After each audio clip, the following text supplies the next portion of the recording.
Well, good evening, everybody. This is N7DND, and you tuned into the Davis County Amateur Radio Club STECnet. As you know, we're on the 04 repeater, and it's great. We wanted to talk tonight a little bit about the ham shack, and we thought we'd put together a couple of things, but I went out and Googled it to see what a ham shack is. It's said by Ward Silver. I'm not quite sure who Ward Silver is, but he says, to many people the term Radio Shack conjures visions worthy of a mad scientist lab, that it was a modern ham station. Your Radio Shack, however, is simply a place to keep your radio and your ham equipment.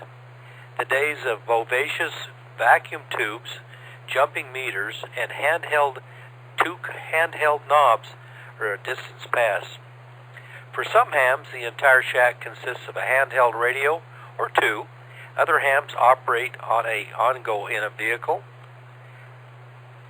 Other people have shacks with spotlight of home and...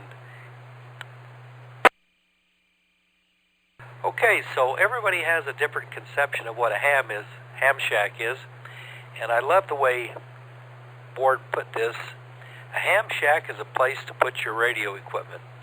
I know probably a lot of you have been to my ham shack, and I didn't plan it originally, but it's been really nice to have it in the garage where people can come and go and visit, and we can do a little bit of Elmering and that kind of stuff, so that's great. But I have found as I got older, having a ham shack or a radio in the house makes a big difference too. According to this gentleman, there's about 4 or 5 things that are important to a ham shack. Of course, you got to have a rig. You got to have a computer.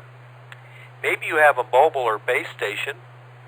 Microphones, keys, headphones, antennas. Got to have antennas. Cables and feed lines. All kinds of crazy things that you can put in your ham shack. But I know that that's very important. So let's kick this off. This is going to be a round cable tonight. We're just going to go ahead and talk about the different things, maybe our ham shacks or other ham shacks you've seen, and what you envision your ham shack might be in a few years. So, N7JEH, you're out there. You have an interesting ham shack. Why don't you kick a few things around and then pass it over to Larry? This is N7D&D. Well, excuse me, this is N7JEH up in Light. I don't know if my shack is very interesting. I know in the past the ARRL has run the Messy Hen Shack competition at QST, and I'd probably, if I'd entered, I could be at least a runner-up. But yeah, I've basically got a corner desk with a double deck that I've built up on top of it for computer monitors and computer and my rotor controller, etc., and then an operating position with the HF radio, power supply, speakers, keys, that sort of thing. Off to the left, I've got a side table where another amplifier is sitting that I don't use. It's a homebrew. Got to do a little work on that. And off to the right is another side table with another amplifier and my old FT101EX hybrid tube station.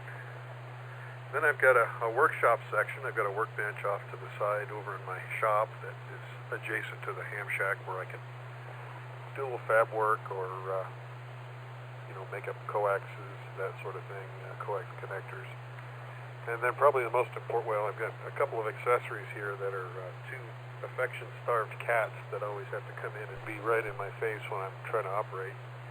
Usually their favorite activity is rubbing on the CW paddles, the code paddles, sending what I call QR cat when when I'm on the air. But yeah, storage. I've got a lot of storage here with a lot of old radios. I think with the exception of an R390 that I've gotten rid of, I don't think I've ever sold a radio. So I've got every radio I've ever owned and then some in here. So yeah, it's quite a shambles, but it's my man cave. Like you said, it can be anything small down to an HT and a TV tray or your lazy boy chair, or some really phenomenal shacks that I've seen around here. Like Max's. He's got a beautiful shack up over there in the west side of Lake Syracuse area. So I'll throw it back to you. This is N7JEH in Lake.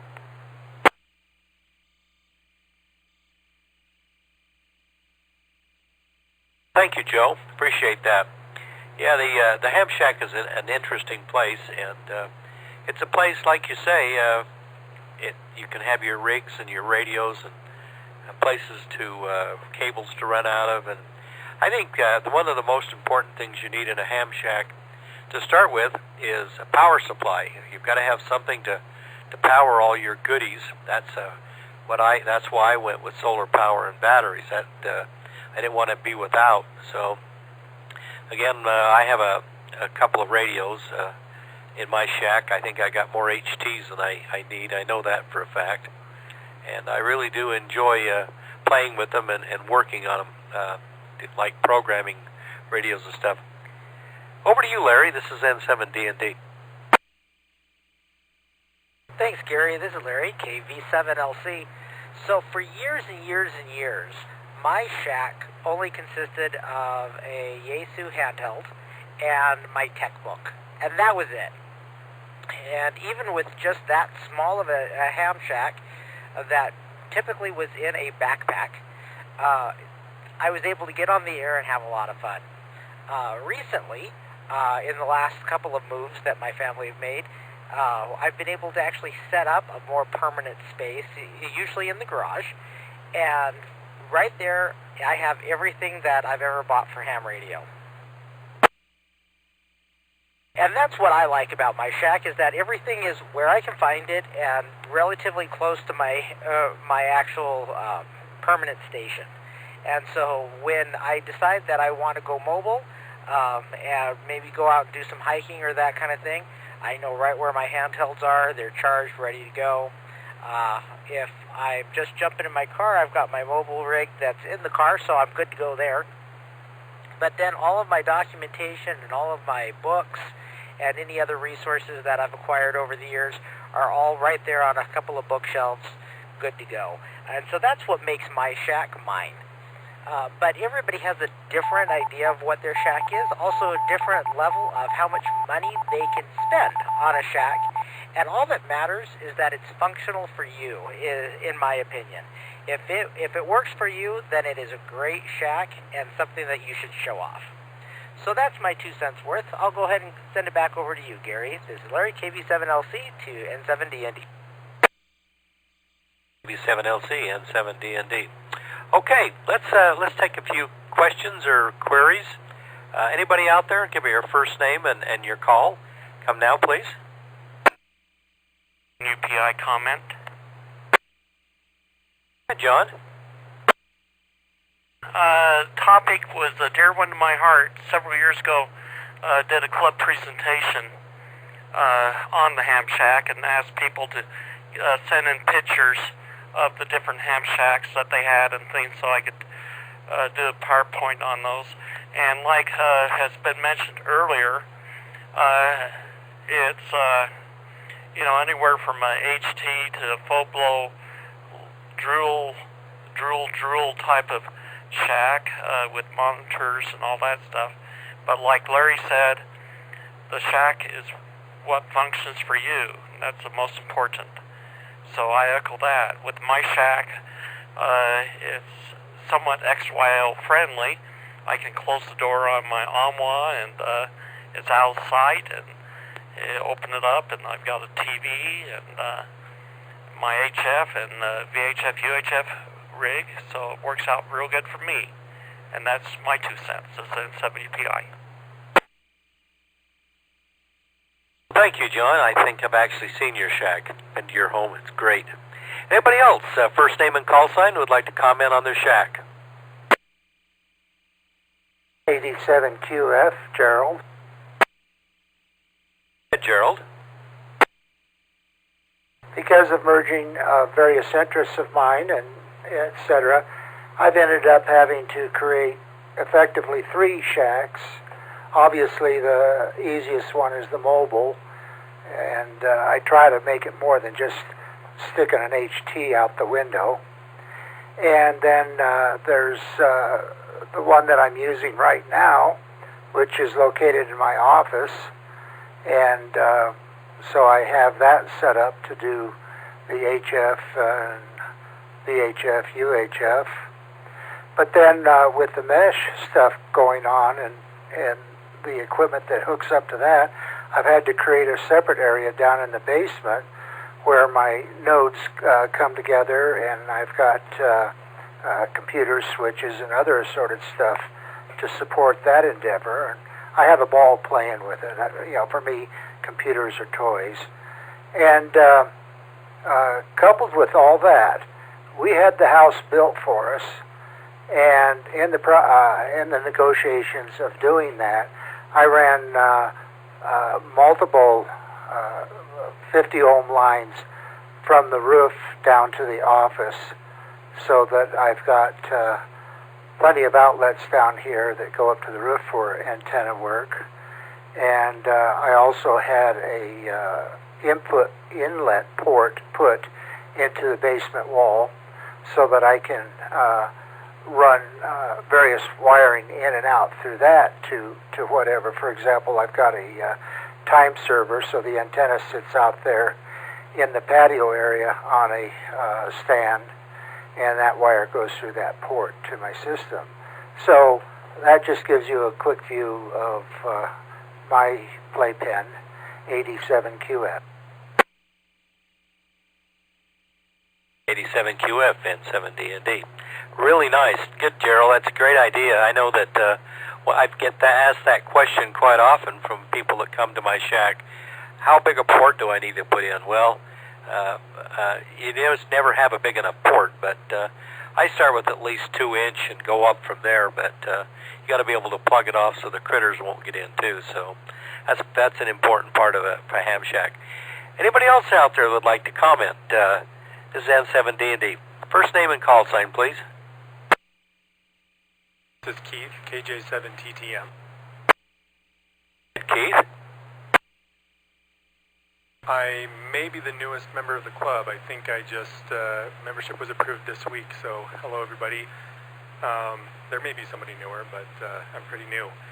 I'm just a brand new ham. I got my technician a few weeks ago.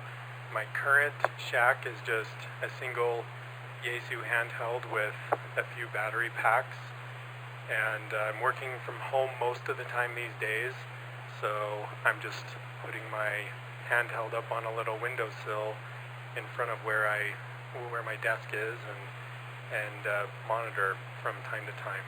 So that's my current shack, KJ7TTM.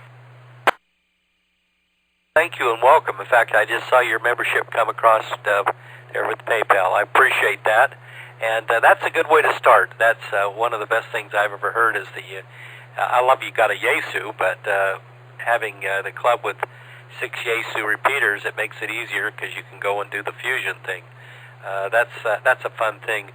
I didn't realize, but you got to start talking about if you have a ham shack, you got to have a computer sitting next to it so you can look up people and times and places. So anybody else? And again, welcome to the club. We have a great club here in Davis County. Anybody else? First name and call sign. 7 LAC, Lisa. Lisa's got a fairly new ham shack. Go ahead, Lisa. Mine's still being, I'm going to use the term organized. I inherited all my father's materials when he passed away. And so most of my ham shack it's in the house. His was in the garage, but is in a cabinet that he built. Got UHF, VHF up and running, and I can get on 40 meters on my Elecraft.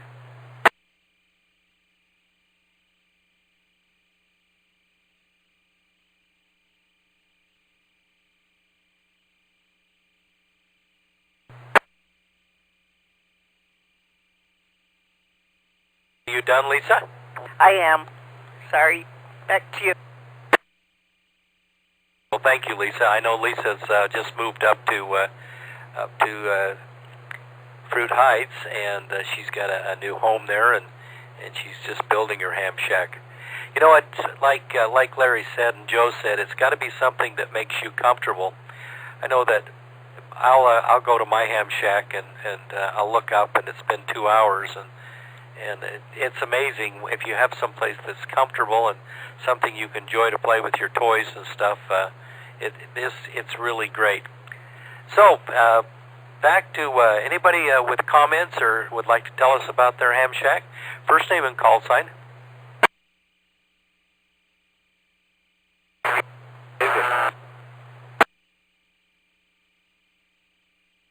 I got 2. Come again, please. Gary, KG7 VUC. David, KD7 UUF. Come back. David, KD7 UUF. You're first. Thanks, Gary. I probably am similar to many folks. I've got a spot in my basement, but it's a clean, well-lighted place, and it's fairly easy to get cable in and out. I just made a pass-through for a window that I've got down here, so it all works out well as far as being family-friendly. I can be down here and talk real loud and nobody will hear me. Probably even scream. KG7 VUC. Thank you. It's your turn, Dave. Some UUF, thank you. Yeah, my bedroom down here is I consider my ham shack. I have a Yaesu FT100D, and I had my Yaesu FT7800R, but I was in the market and had the money to buy this other radio, and for a really, really good price, and I swooped on it because I've always seen this radio at my friend's house, and he decided to sell it to me, and I bought it. And didn't even have to think twice. I said sold. But I do have a coax coming in. I did it when it's been probably 4 or 5 years ago or so.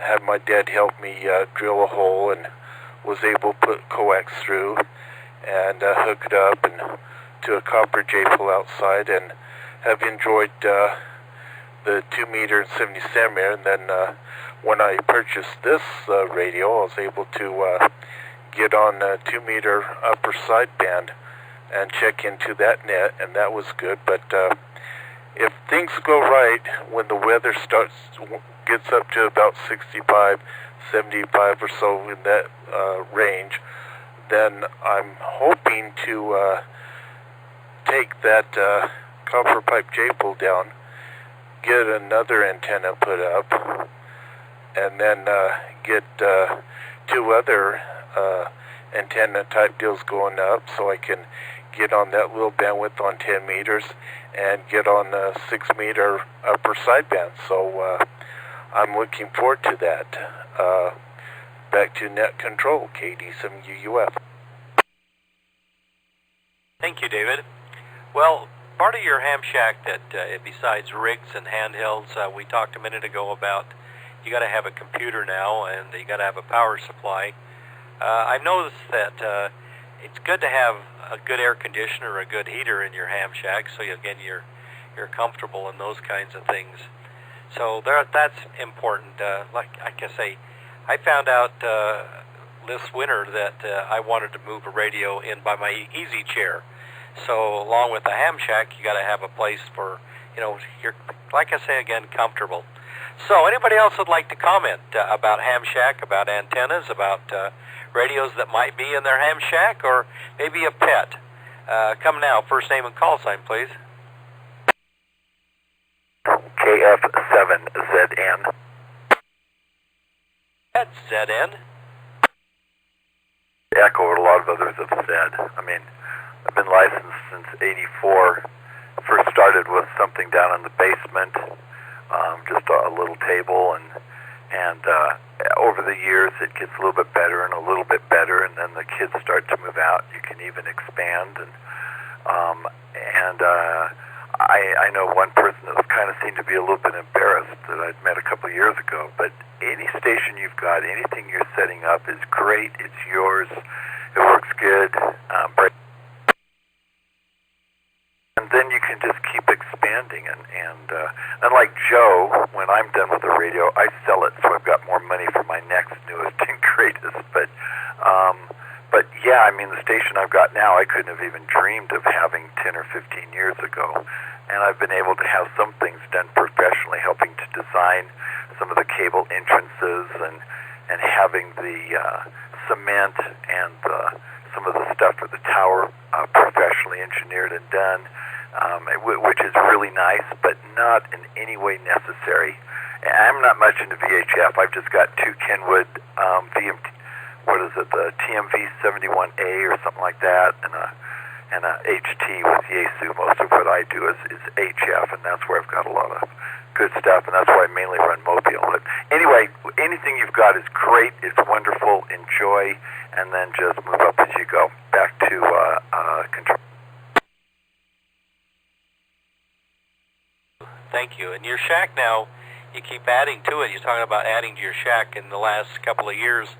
I went into the digital world. The next thing you find out, you got to have a Raspberry Pi, and so you can talk to people back on the coast or around the world. I was talking on the net this morning with a ham by the name of Yuki in Japan, and he sent us some pictures of the mountain over there. I'm not sure what the name of it was, but it's cool to meet these people. HF, and if you don't have HF, you can still do it with 2 meter. Anybody else would like to make some comments or tell us about their shack? First name and call sign. David, KD7UUF.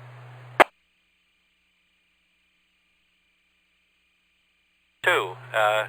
Come again, please. This is KE7WYW, Jason. David, KD7UUF with a comment. About what you got.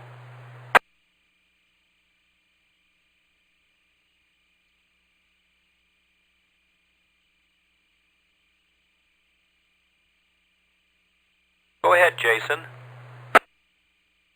Okay, thanks. Sorry, there was a double transmission there, and I don't think I heard you at first. Let's see.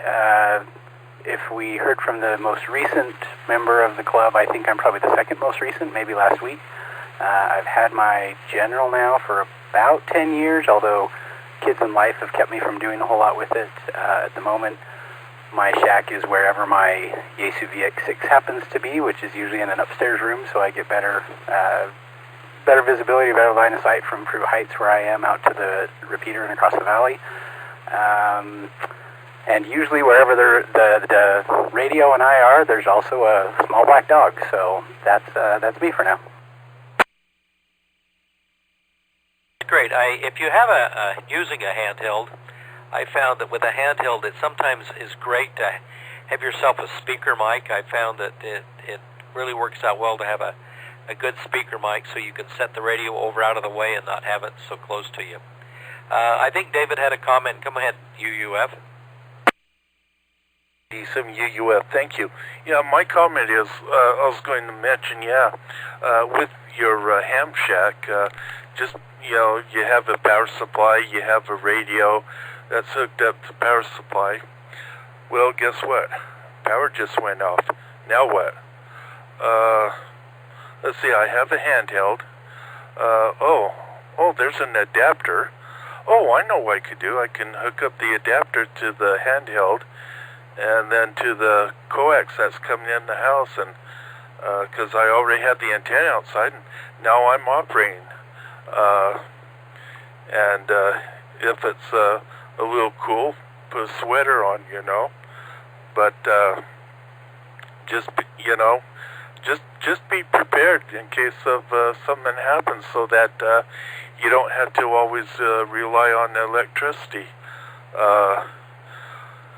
when it comes to being in your ham shack because you never know what's going to happen.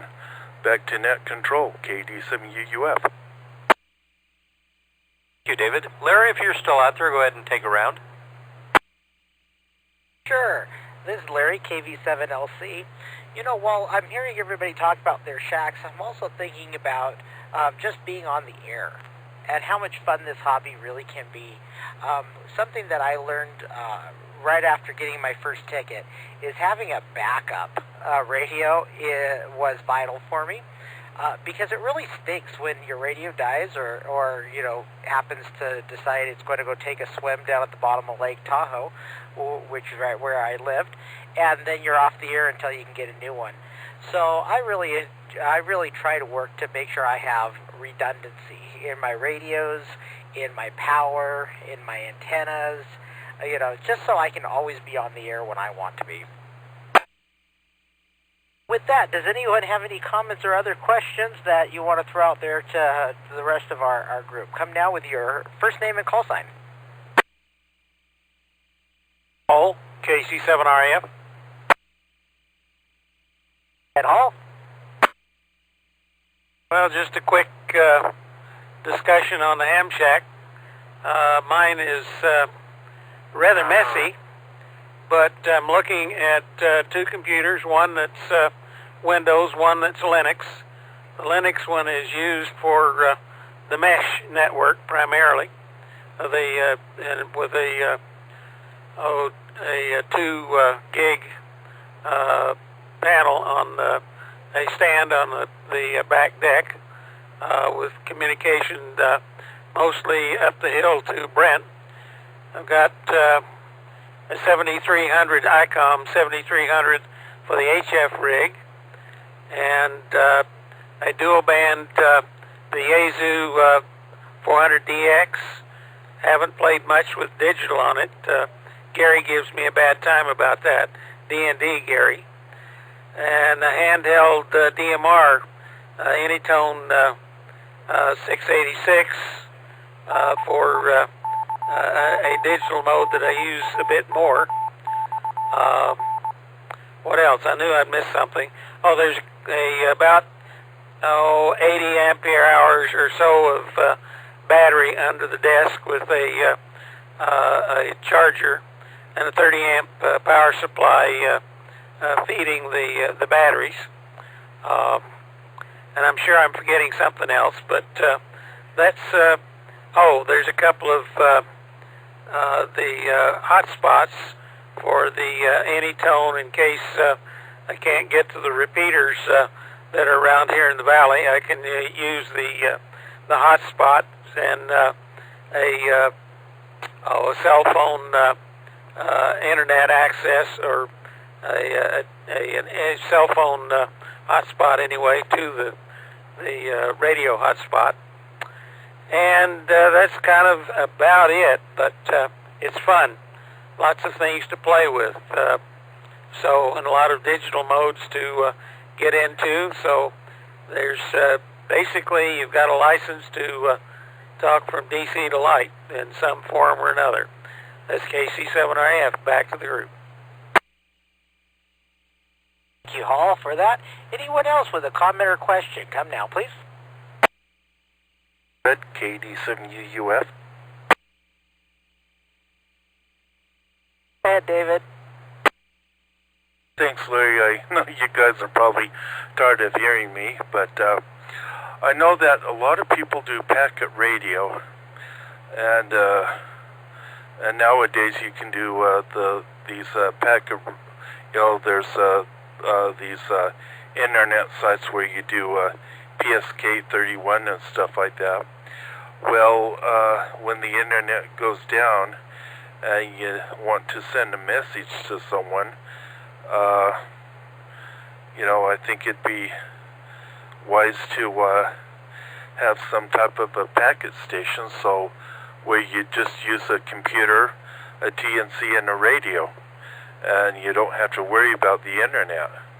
I kind of think maybe we need to remember, we might have to go back to the basics and tried to use the basic stuff.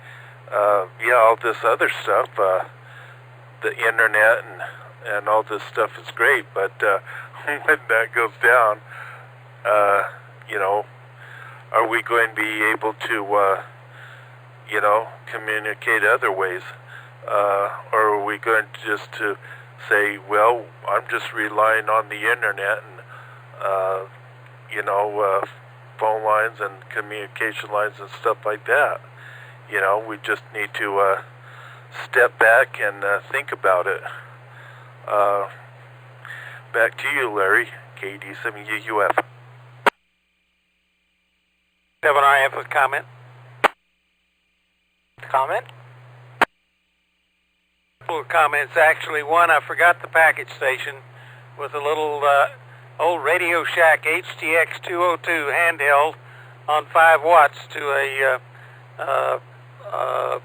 J-pole, copper J-pole on the roof, and a term that some of the new guys may not be aware of, but there's another version or name for a handheld, and that's an SOB. That's a shack on belt. KC7RF, back to the group. I was wondering what SOB was going to stand for. Shack on belt. I love it. Thank you all. Any other comments or questions? 7HYP, Craig. 7H. The double there. Go ahead. Let's go ahead and go with Craig, and then we'll call again for the double. So go ahead, Craig. About that, I thought I timed it right. Hall is just bragging now about all the stuff he has in his shack, and it's amazing to see.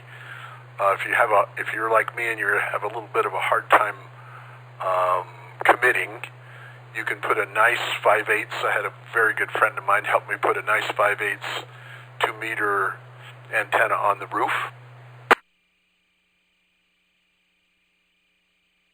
and hooked it up to the sewer vent on the top of the house, and ran some coax into where my shack is now, and I put a handheld on it, little inexpensive adapter, and I put the handheld on it, and I could get anywhere almost as well as I'm getting out now on a Sirius radio, but it was a lot of fun, and it sucked me down the rabbit hole. So I recommend that to you that are having a hard time committing. N7HYP.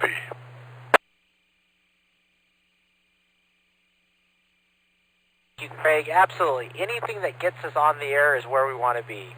All right, so with Craig, there was a double or two out there. So go ahead and come down with your first name and call, and we'll get you in. KC78. Hey, Brett.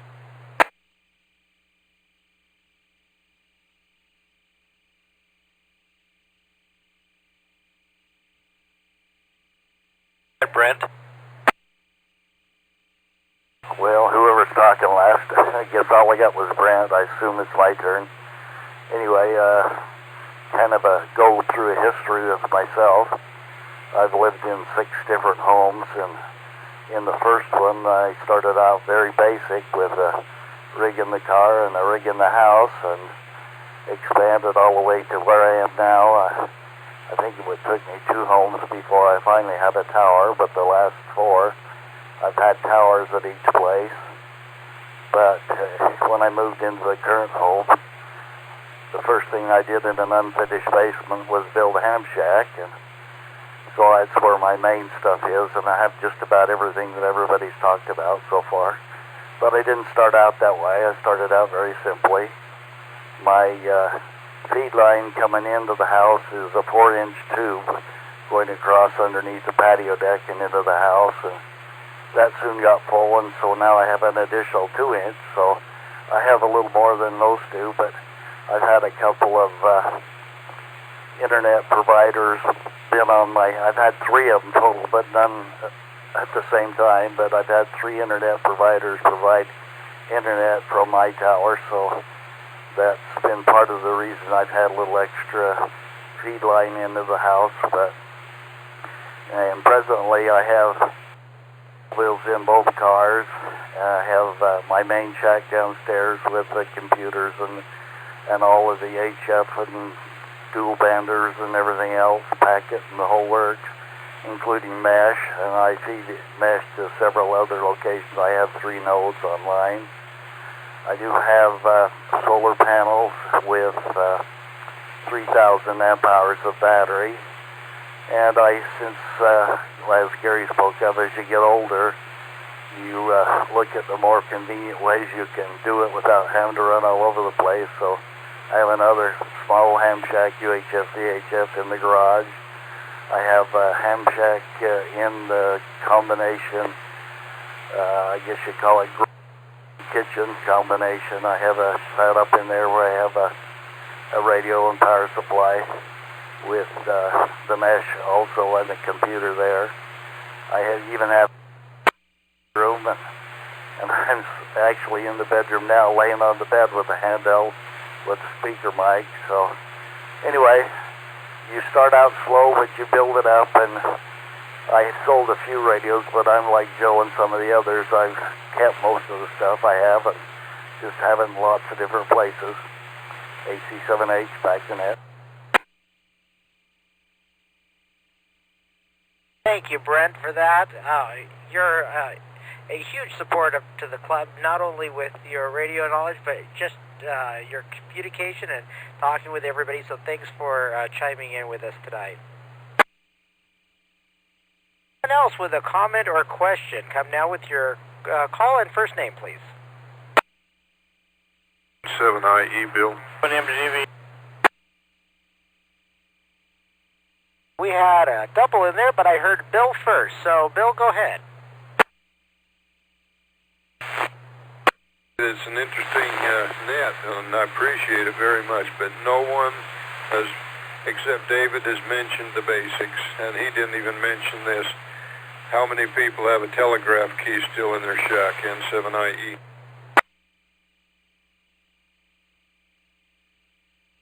I don't have a telegraph key in my shack yet. Sorry.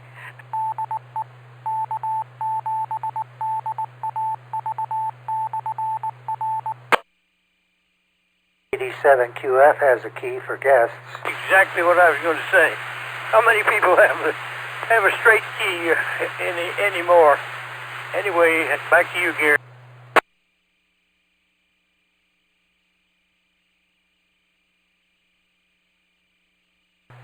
So we got a couple of different comments in there. There was the start of one conversation and then the tail end of another as we had a double come in and out. So, but if basically with the conversation, what I got for there is the straight key is something that we might want to look into, learning code, because it can get through when nothing else can, it seems like.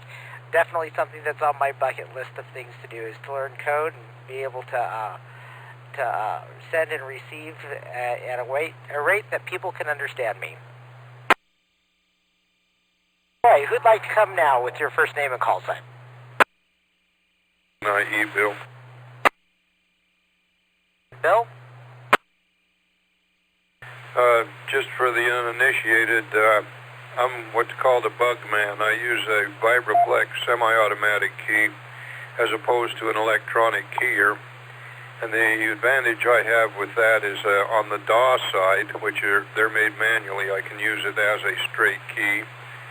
And motion is sideways rather than up and down, which can give you something called glass arm. If you've never heard of glass arm, they call it something else now. And what is it? I can't remember the name of it. But anyway, the old telegraphers used to get it, and it's solved by using a bug. I'd highly recommend a bug. Very personalized code, N7IE. Carpal tunnels now, Bill. And I do have a key, and a bug, and a keyer, N7JEH. Joe, thanks.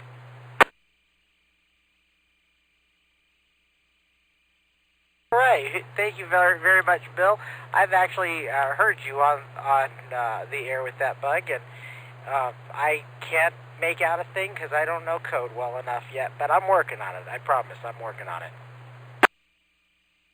All right, who would like to come now with your first name and call sign with a question or a comment? Yeah, Daryl, NU7X. NU7X? Got called away and came back, so I don't know what's going on, but I just had a couple of comments. I'm in a new location, so I've got 2 ham shacks to get going. The biggest problem I've had is getting through the window with the coax. I'm solving that. And the other is getting some antennas put up. I got some helpers there. And the other thing I thought of, I don't have any ground. So everybody, we need a ground rod out here, so I'm going to do that when it gets better weather. Ground the antenna, coaxes, all that stuff for lightning protection. And I have a bug and a keyer and a straight key, and don't use any of them anymore. NU7X. That made me laugh out loud. That was great. But yeah, definitely, we need to definitely look at grounding. We talked about that a few weeks back on one of these techniques of grounding, and we're hoping to have a presentation in the future with the club on one of our monthly meetings on grounding and bonding too. So great points there.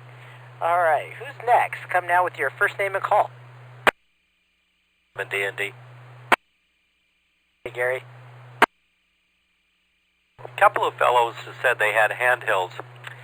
There was a fellow here that lived in Centerville. He was quite handicapped, and we went over to his home where he was living, and we were able to go out and get it really made a big difference because he couldn't get out very well. All he had was a handheld, and we were able to go get a hanger, and we cut it off and did a little curlicue in the end of it and hung it from his drapes, and brought a piece of coax off of it down and hooked it up to his HT. And from then on, he was able to go ahead and talk all over the valley. It just made all the difference in the world. It was just a 19-inch coat hanger. He was able to use both the UHF and VHF from that piece of coat hanger that was hanging from his drapes. So if all you have is an HT, again, we're back to antenna, but something as simple as a piece of coat hanger will get you on the air and make all the difference in the world and be able to transmit. They do have true glass antennas that they use on cars, and they also work really well. I was quite surprised. So that would make a difference. You could hook an HT to a car antenna or just a piece of coat hanger. Back to you, Larry. This is N7D&D. Thank you, Gary. You're just proving the point that any way we can get on the air and do it efficiently and effectively so we can have fun with the hobby is the way to go. Thanks for having great ideas to help other hams get online. See you. Who else has a comment or question? Come now with your call and first name, please. See you. Name is Kurt. Hey, Kurt. Just a thought. Before we remodeled our home and the windows changed, in the basement, we had those basement windows with just a single pane of glass. And I took out one of those panes and replaced it with plexiglass. I don't know how thick the plexiglass was, quarter-inch, whatever, typical. Anyway, you can't tell the difference when you're looking through the window. But the nice thing about it is whenever I needed to bring coax into the house, half-inch coax, the half-inch drill fits RG8 perfectly. Anyway, I could drill little holes along the side of that as I need to bring cables into the house, and it worked really super. So if you got older style windows, single pane type, take out one of the panes, put in a piece of plexiglass, and drill whatever holes you need to bring the wires in. K7C.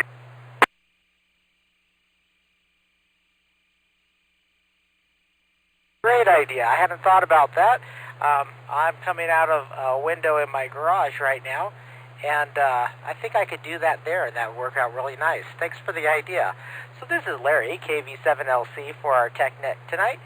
Who else has a comment or a question that you'd like to pose to the group? Come now with your call sign and your first name.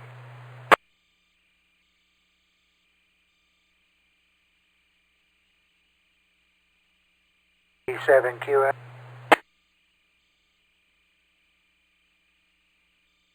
with QM. I didn't catch the rest of the call. Go ahead and come down. Gerald, AD7QF. There was a pause, so with the other comments going on, I wanted to add that in that installation I did, running the Cat5 throughout the house and multiple coax to various parts of the house. The part that's coming off of the roof for the antennas is about a 3-inch or 4-inch electrical conduit with a weatherhead on it, and well mounted, so it works out well for me. The one thing that proved a benefit later on was the fact that when I had some other antennas added up there, dish and the satellite services, it was easy for them just run the conduit down through, or to run the coax down through that conduit and bring it out easily to my distribution center. So they didn't have to create new holes in the roof, and everything looks neat and tight.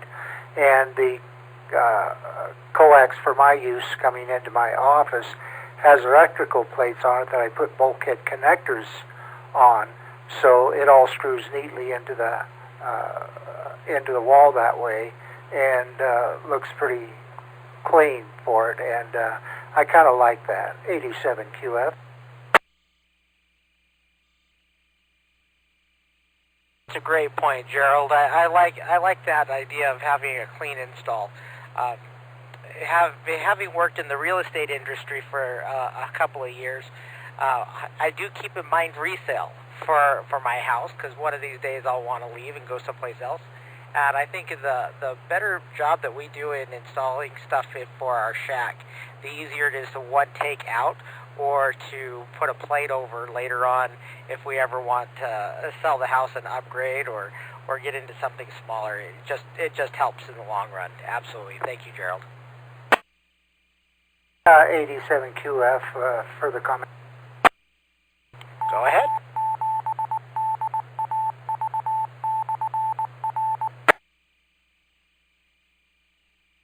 It does help quite a bit to give that clean look. You were talking about in terms of real estate. My piccolo on neatness comes from my business that I had with the installations that I had to do, which was running coax and Cat5 through buildings and bringing up computer systems. Anyway, I was in office of professional people, so I would try to not even leave the sheathing from stripped cable on the floor. I tried to make sure everything was appropriate for the office, or better, to keep things looking nice for the clients. DCARC. I definitely need you over at my house then. I haven't run wire in a long time and could definitely use some help.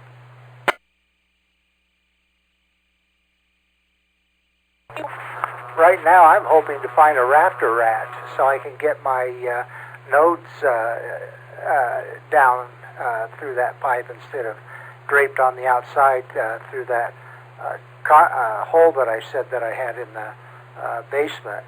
I would rather run that wire through the conduit also. So, need a rafter rat. Absolutely. Yeah, my son won't do that for me anymore, but that's okay. That's okay. Thank you for your comments, Gerald. I really appreciate it. Anybody else with a comment or question, come now, please.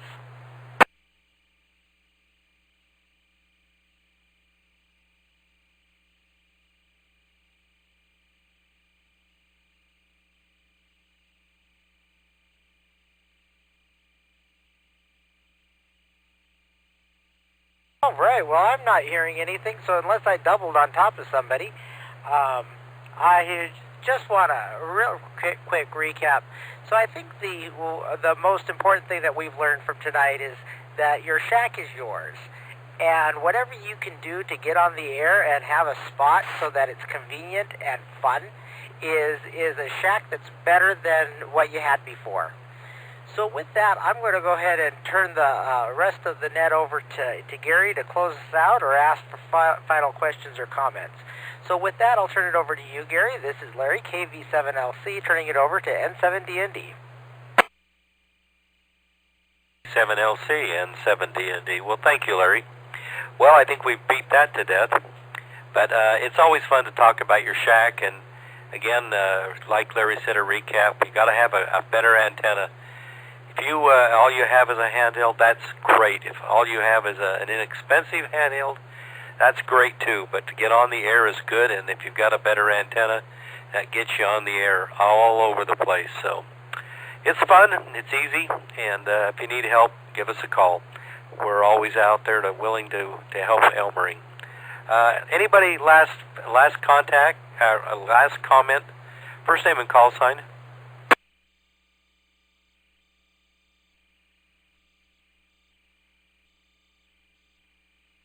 Okay, nothing heard. This is the TechNet. We'll see you again in 2 weeks. Watch the website. If you we generally put up what we're going to be talking about. If we've got some new hams, again, I want to welcome you. If you need information or if you need help, please give me a call. I generally always monitor the 04 or the 42.